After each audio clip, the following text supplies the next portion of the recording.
né? O Galo vai lá e ganha o jogo mesmo sem o Hulk. Sim. Porque existe uma diferença muito grande na parte técnica, na parte de investimento, no peso da camisa, na tradição, né? É o jogo da vida pro Tocantinópolis, enquanto é uma primeira rodada de Copa do Brasil pro Galo. Mas eu acho que o saldo é positivo, né? A estreia do Rony é muito legal e boa sorte nesse novo desafio dele com a camisa do Galo. É um jogador que está acostumado a lidar com essa pressão, que é artilheiro e foi assim no Palmeiras e tem tudo para repetir. Acho que o Galo está montando um elenco bem legal, bem competitivo, com boas opções do meio para frente, dando uma mexida naquilo que foi o ano passado, principalmente através das ideias do Cuca. O Cuca sabe formar time, o Cuca sabe montar elencos, foi assim no São Paulo, no Goiás, em outros lugares por onde ele passou. Então é um início bem promissor, acho que a torcida está bem ansiosa. Deixa eu voltar agora à nossa cabine, vai participar com a gente aqui do Tá Na Área, trazendo um pouquinho mais da visão de vocês, né, desse jogo. Rogério, vocês participaram, fizeram a transmissão aqui no Sport TV. Quero ouvi-los também, Henrique, Fábio Júnior, falando sobre esse resultado. E a gente até ouviu o Hulk falando sobre isso, né? Perdão. Que a conversa dele com o Cuca em relação à escolha pelo Daverson passava pela maneira de jogar do time, que talvez tivesse mais bola aérea, e o Daverson tem essa qualidade. Isso tudo em função do gramado, né, amigo? Bem-vindo aqui ao Tá Na Área, de volta ao Sport TV. Boa noite para você. Boa noite, Camila, Caio, Raed, boa noite a todo mundo que acompanha. Agora, eu queria perguntar para o Fábio Júnior aqui, preferia esse gramado ou grama sintética, já que é o assunto do dia? Polêmica do dia. Eu preferia a sintética, nesse caso especificamente, né, Rogério? Porque realmente o gramado hoje prejudicou bastante o espetáculo, até mais o Atlético, por ser um time muito mais técnico, né? Característica de jogo que o Atlético gosta de jogar com a bola no chão, prejudicou mais nesse sentido. Será que a gente vai rever aí os lances do jogo? Mas a vitória saiu de forma natural? Deveria ter sido de forma natural. Não. Mas foi difícil para o Galo, hein? Que está invicto na temporada. Sim. Mas o Tocantinópolis se esforçou para levar para os pênaltis e quase conseguiu. Primeiro um abraço a todos que estão na mesa, quem está acompanhando Tá Na Área também. Cara, essa primeira fase vai ser um open bar de retranca. A gente pode preparar isso, porque é natural, uma equipe pior ranqueada, né? Mesmo jogando diante do seu torcedor, a gente vê que o Tocantinópolis até teve uma tentativa bem clara com o Pedrão no primeiro tempo, mas é natural que o time se feche, apostando nos pênaltis. Nos pênaltis, né, Fábio, o desnível técnico, ele se nivela muito mais. A chance de passar é muito maior, porque entra nervosismo, entra o time melhor ranqueado, já passando pela pressão de não ter conseguido resolver nos 90, e acho que o Tocantinópolis fez essa aposta, conseguiu se fechar muito bem, pegou um Atlético que está numa batida de temporada, em que o Cuca entrou no campeonato estadual sob pressão, não pôde poupar ninguém, é um time que já está desgastado, com a logística difícil, ainda pegou um campo pesado pela frente e um time bem organizado.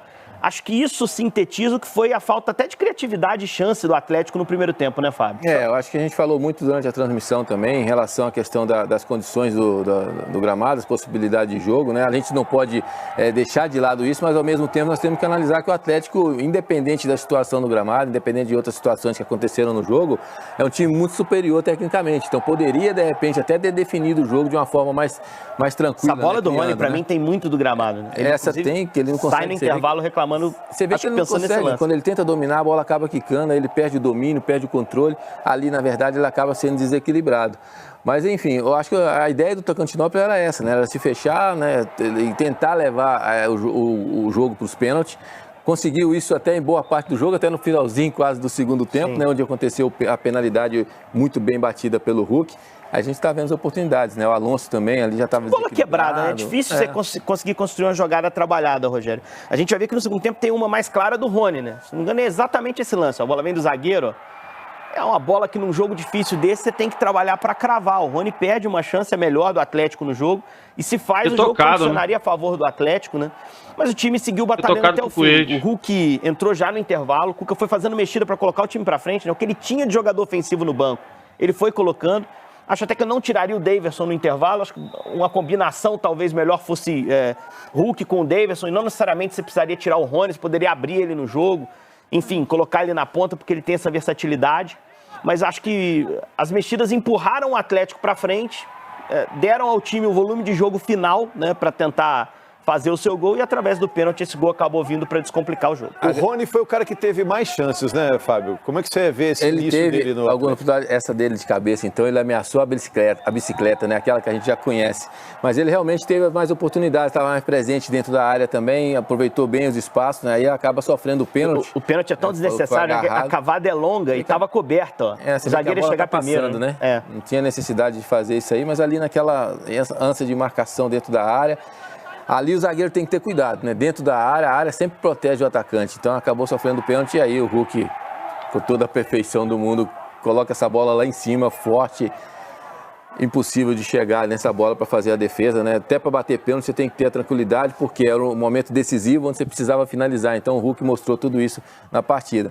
Com relação ao jogo no geral, acho que o Atlético tem muito jogador que carrega bem a bola de drible, de 1 contra 1, e isso acabou atrapalhando em alguns momentos. Até um detalhe, revendo o segundo gol, eu acho que houve a possível falta do Rony no zagueiro, né? Na hora que a bola é cruzada, o Rony foi chega falta no mesmo, hein? Na verdade foi falta, né? Pra mim foi falta também. Ali, quando a bola passa, a gente vai ver devagar ali novamente, que a bola acaba passando e o Rony dá um carrinho no zagueiro, né? E a bola pega volta só pra o ele Magno. e finaliza. Mas o jogo também já estava definido não ali, mudou na verdade, nada. né? Olha lá, o replay do lance. A jogada do Hulk é maravilhosa, ele cruza, o Rony chega no carrinho e atinge só o zagueiro ali dentro da área. Foi um jogadaço do Hulk. Não teve peso nenhum.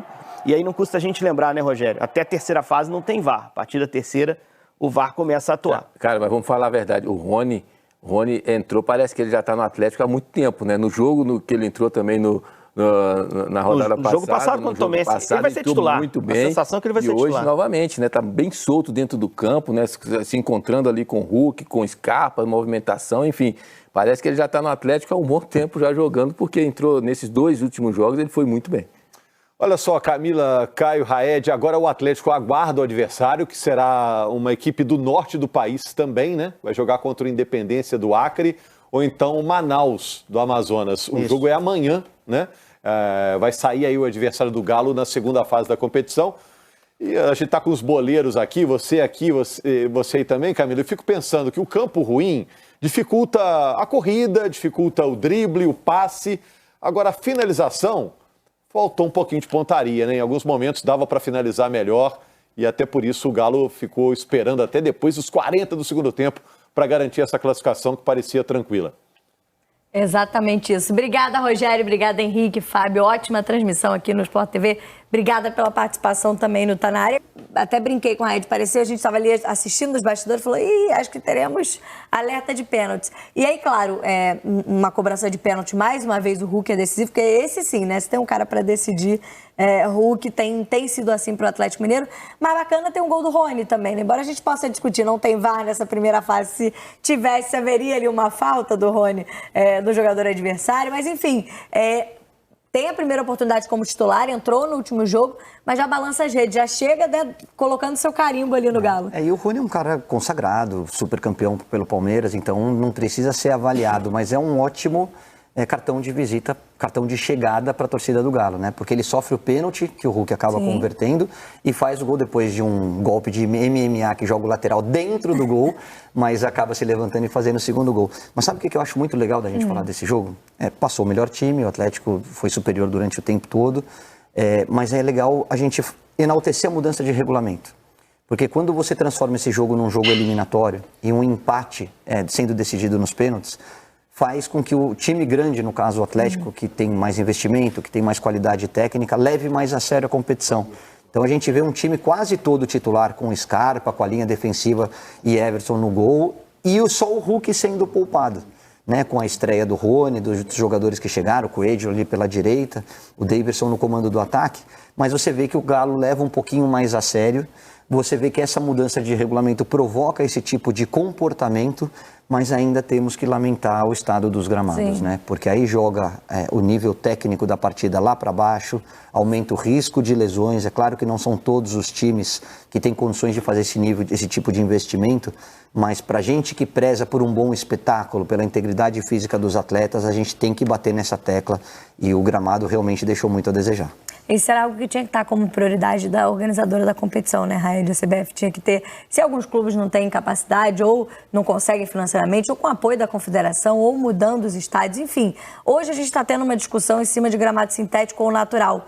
porque houve uma manifestação de alguns jogadores em relação a contrários, né, ao gramado sintético, que eles entendem que causa do Hulk, né, maior rapaziada? prejuízo para os atletas e risco de lesão. Houve já respostas do Palmeiras e do Botafogo, que usam gramados sintéticos, mas acho que a discussão é mais do que essa, né? A gente até no primeiro Tá Na Área hoje falou sobre isso. É um pouco do que o cara está tratando também. Às vezes o gramado natural, se é uma grama como essa, também traz riscos aos atletas. Acho que a questão é a gente não ter gramados de qualidade, né? Sejam eles sintéticos ou naturais. Acho que passa pela organizadora das competições, e aí eu falo, como essa Copa do Brasil, eu falo da CBF, no brasileiro também CBF. Quando a gente fala de estadual, aí complica um pouco mais, porque cabe às federações, e aí eu acho que a CBF também deveria tomar frente com relação a isso. Mas com relação à unidade de competições da CBF ser melhor em diversos âmbitos. Um gramado bom, o jogo flui. Qualidade da bola, a visibilidade dos números dos uniformes. Esse uniforme do Galo aí tava lindo, ó. Dava para ver, apesar de ser branco no branco, dava para ver o número. Agora o uniforme listrado com o número amarelo, então você não vê e isso. É um uniforme tão bonito, mas visualmente ele é terrível, né? Pro torcedor também, não só pra gente, pro torcedor na arquibancada também não identifica. Porque o torcedor não gosta disso, né? Do que a gente fale sobre isso, mas não cabe a fornecedora ou o clube falar como é que vai ficar a configuração do número no uniforme.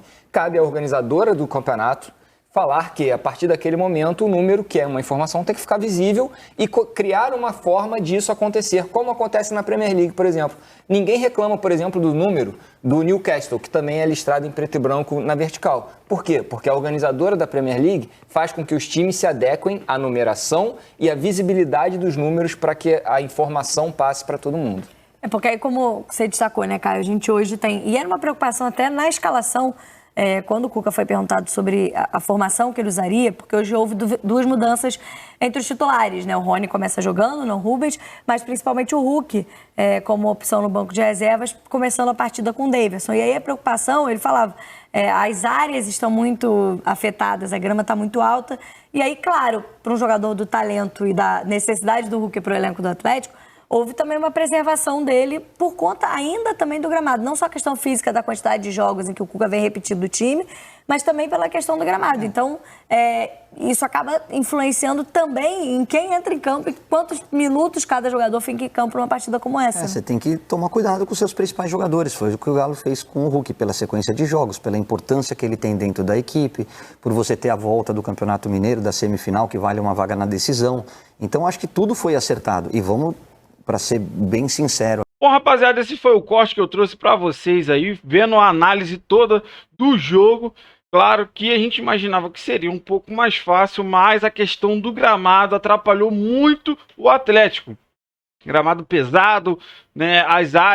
As duas grandes áreas estavam com um gramado mais alto, então foi até por isso o Hulk não entrou como titular, entrou o Daverson.